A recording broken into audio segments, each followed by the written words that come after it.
Welcome to the People's Podcast, which is a student-led activity. Today's episode 1. Today we are going to be discussing should companies prioritize diversity over meritocracy in recruitment. Good afternoon, everyone. My name is Bhavisha, and I welcome you to our T-Level and Management and Administration critical debate on diversity in recruitment. Today, our panel will explore one of the most pressing issues in modern business. Should companies prioritize diversity or meritocracy when hiring? I guess we'll find out. Arguing for diversity-focused recruitment is Rosalinda, our Chief Operating Officer.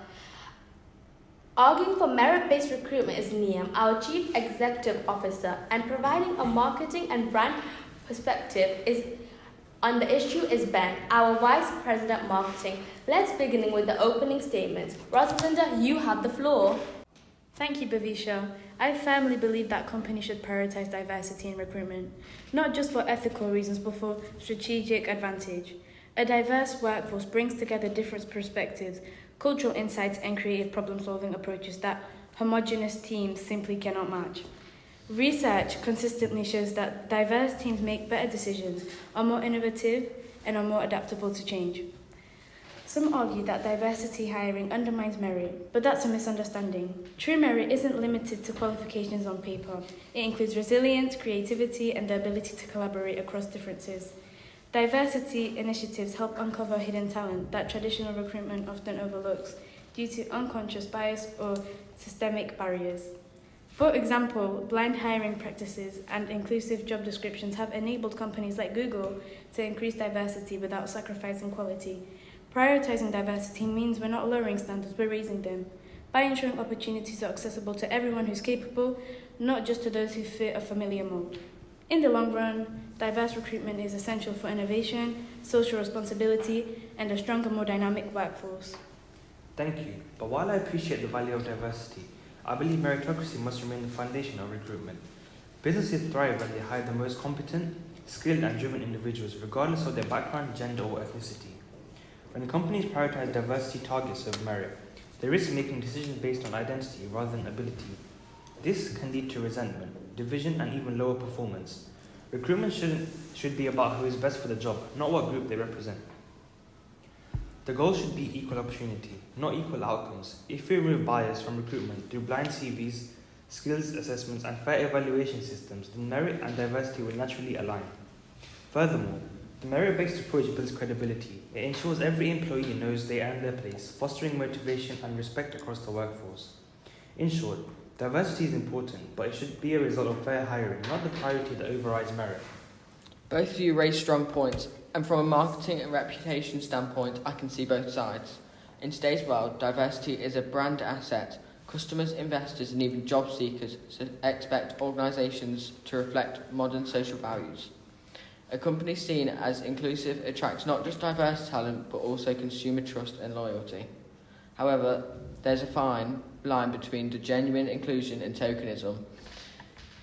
If a business promotes diversity for image alone without ensuring competence and fairness, it risks backlash and loss of credibility.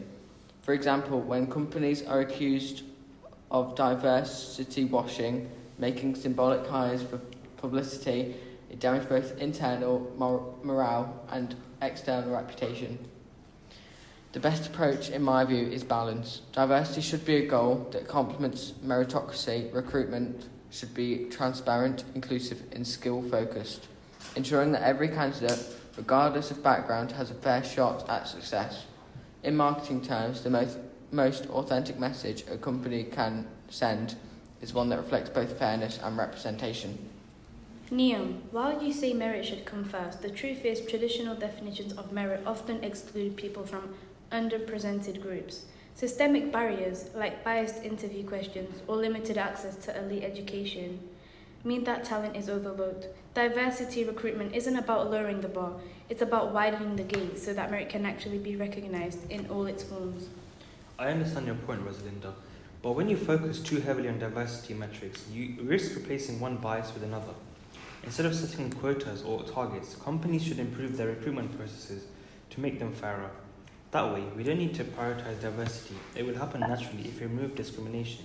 And from my perspective, both of you are right in parts. Consumers today do care about diversity, but they also care about authenticity and competence. A company must demonstrate that its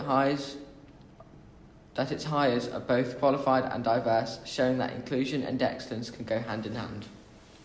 Prioritising diversity means investing in innovation, fairness and the future. Diverse teams don't just look good, they perform better.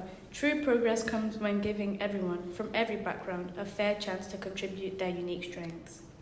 Meritocracy ensures fairness, motivation, and excellence.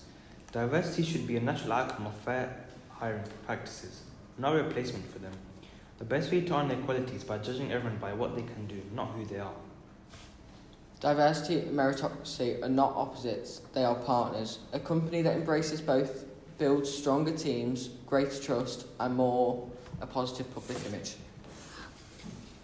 Thank you everyone. Today's debate shows that diversity and meritocracy must work together. The real challenge for leaders is finding the right balance, building a workplace that are fair, inclusive and driven by excellence. Thank you all for your views. We're looking forward to next week's episode, which I'll give you a little hint on what's it going to be about. It's going to be on well-being in the workplace. Do your managers actually care about your well-being? Guess what? Stay tuned for episode 2. You'll find out pretty soon.